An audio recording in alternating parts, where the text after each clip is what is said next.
ଯେତେବେଳେ ବି ଆମ ଦେଶର ଭାଷା ସମସ୍ୟା କଥା ଉଠେ ଆମ ମୁଣ୍ଡକୁ ପ୍ରଥମେ କ'ଣ ଆସେ? ସାଧାରଣତଃ ସେଇ ହିନ୍ଦୀ ଇଂରାଜୀ ଝଗଡ଼ା ନୁହେଁ କି? କିନ୍ତୁ ଆଜି ଆମେ ଯେଉଁ ବିଷୟରେ କଥା ହେବା ସେଇଟା ଦେଖେଇବ ଯେ ପ୍ରକୃତ ସମସ୍ୟା ଏହାଠାରୁ ଆହୁରି ବହୁତ ଗଭୀର। ହଁ, ତେବେ ପ୍ରକୃତରେ ଏ ଭାଷା ସମସ୍ୟା କ'ଣ ଏଇଟା କହିଲେ ଆମେ ବୁଝିବା କ'ଣ? ଯାହା ସାଧାରଣତଃ ଆମେ ଶୁଣୁଛେ ତା ଛଡ଼ା ଏହାର ଆଉ କିଛି ଗଭୀର ଅର୍ଥ ଅଛି କି? ଆଉ ଦେଖିବାକୁ ଗଲେ ସାଧାରଣ ଉତ୍ତରଟା ବହୁତ ସିଧାସଳଖ। ସେହି ହିନ୍ଦୀ ଆଉ ଇଂରାଜୀ ଭିତରେ ଚାଲିଥିବା ଟଣାଓଟରା।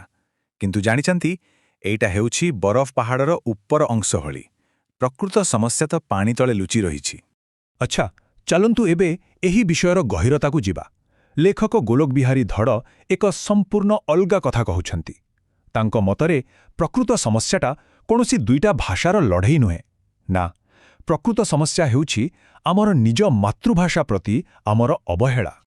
ତେବେ ଚାଲନ୍ତୁ ଆଗକୁ ବଢ଼ିବା। ପ୍ରଥମେ ଦେଖିବା ଗୋଟେ ବିଦେଶୀ ଭାଷାର ଆଧିପତ୍ୟର ପ୍ରଭାବ କ'ଣ ହୁଏ। ଏହା କ'ଣ ସତରେ ଆମକୁ ପ୍ରଗତି ଆଡ଼କୁ ନେଇଯାଏ ନା ଓଲଟା ଆମ ରାସ୍ତାରେ ଏକ ପ୍ରତିବନ୍ଧକ ହୋଇ ଛିଡ଼ା ହୁଏ? ଏହି ପ୍ରସଙ୍ଗରେ ମହାତ୍ମା ଗାନ୍ଧୀଙ୍କର ଗୋଟେ ବହୁତ ଶକ୍ତିଶାଳୀ କଥା ମନେପଡ଼େ। ସେ କହିଥିଲେ, ମାତୃଭାଷା ମାତୃସ୍ତନ୍ୟ ପରି। ଭାବନ୍ତୁ ତ କେତେ ଗଭୀର କଥା। ଯେମିତି ଗୋଟେ ଶିଶୁର ଶାରୀରିକ ବିକାଶ ପାଇଁ ମା କ୍ଷୀରର କୌଣସି ବିକଳ୍ପ ନାହିଁ, ଠିକ୍ ସେମିତି ମଣିଷର ମାନସିକ ଆଉ ବୌଦ୍ଧିକ ବିକାଶ ପାଇଁ ମାତୃଭାଷା ହିଁ ସବୁଠୁ ସ୍ୱାଭାବିକ ଆଉ ଜରୁରୀ ପୋଷଣ। ଏବେ ଏହି ସ୍ଲାଇଡ୍ରେ ଦିଆଯାଇଥିବା ତୁଳନାକୁ ଟିକେ ଦେଖନ୍ତୁ। ଏଇଟା ବହୁତ ଚମତ୍କାର ଭାବେ ପୁରା କଥାଟାକୁ ବୁଝେଇ ଦେଉଛି। ଲେଖକ କହୁଛନ୍ତି ଇଂରାଜୀ ଭାଷା ହେଉଛି ଗୋଟେ ବିରାଟ ବରଗଛ ପରି, ଆଉ ଏହାର ଘନ ଛାଇ ତଳେ ଆମ ମାତୃଭାଷାଗୁଡ଼ିକ ଗୋଟେ ଛୋଟ ଚାରାଗଛ ପରି ବଢ଼ିବାକୁ ସଂଘର୍ଷ କରୁଛନ୍ତି। ତାଙ୍କର ବିକାଶ ସେଇଠି ହିଁ ଅଟକି ଯାଉଛି। ଏଥର ଏଇ ସଂଖ୍ୟାଟା ଉପରେ ଟିକେ ନଜର ପକାନ୍ତୁ। ମାତ୍ର 1.5%, 1.5%। ଏହାର ଅର୍ଥ କ'ଣ? ଏହାର ଅର୍ଥ ହେଉଛି ଭାରତରେ ଦୀର୍ଘ 150 ବର୍ଷ ଧରି ଇଂରାଜୀ ଶିକ୍ଷା ଦିଆଯାଇବା ପରେ ବି କେବଳ ଏତିକି ଲୋକ ହିଁ ଠିକ୍ ଭାବେ ଇଂରାଜୀ କହିପାରୁଥିଲେ। ଏଥିରୁ କ'ଣ ସ୍ପଷ୍ଟ ହେଉନି ଯେ ସାରା ଦେଶକୁ ଶିକ୍ଷିତ କରିବା ପାଇଁ ଏହି ମାଧ୍ୟମଟି କେତେ ବିଫଳ ହୋଇଛି?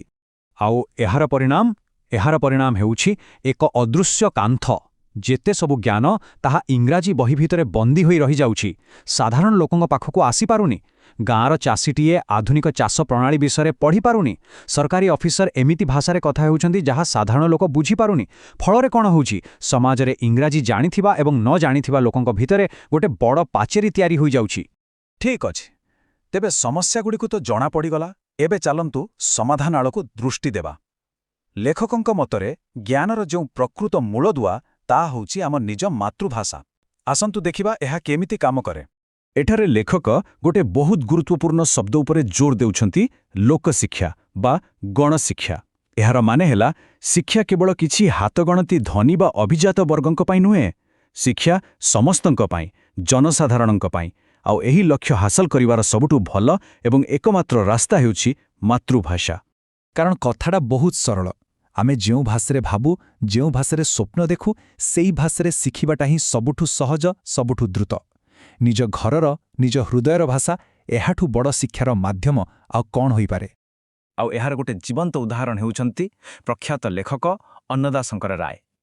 ସେ ଓଡ଼ିଆରେ ଲେଖି ବହୁତ ଖ୍ୟାତି ଅର୍ଜନ କରିଥିଲେ, କିନ୍ତୁ ପରବର୍ତ୍ତୀ ସମୟରେ ସେ ପୁଣି ନିଜ ମାତୃଭାଷା ବଙ୍ଗଳାରେ ଲେଖିବା ଆରମ୍ଭ କଲେ।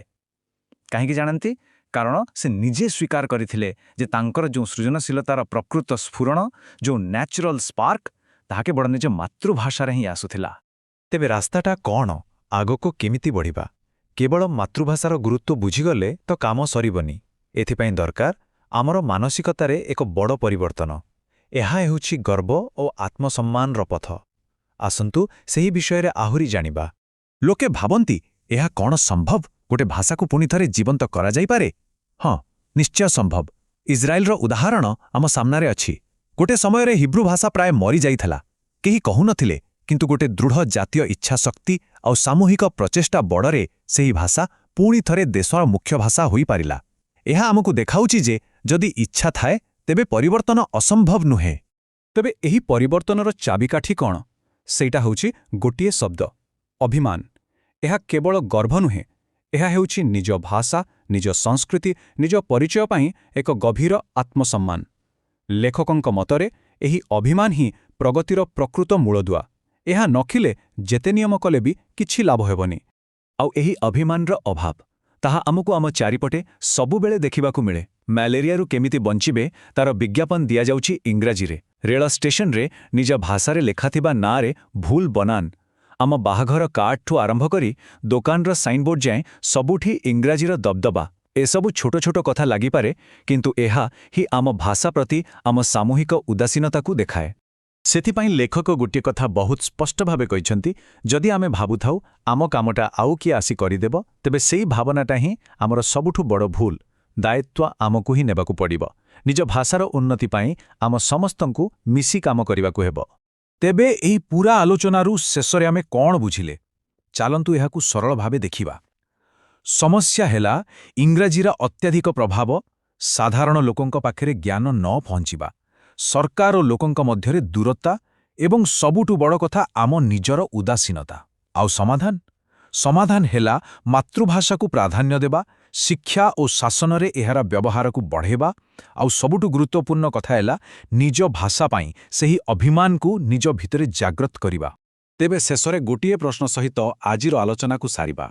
ନିଜ ଭାଷା ପାଇଁ ଗର୍ବ କରିବାର ପ୍ରକୃତ ଅର୍ଥ କ'ଣ? ଏଟା କ'ଣ କେବଳ ସୋସିଆଲ ମିଡିଆରେ 2-4 ପଦ ଲେଖିଦେବା? ନା ଏହା ଆମ ଦୈନନ୍ଦିନ ଜୀବନର ଛୋଟ ଛୋଟ କାମରେ, ଆମ ନିଷ୍ପତ୍ତିରେ ଦେଖାଯିବା ଦରକାର?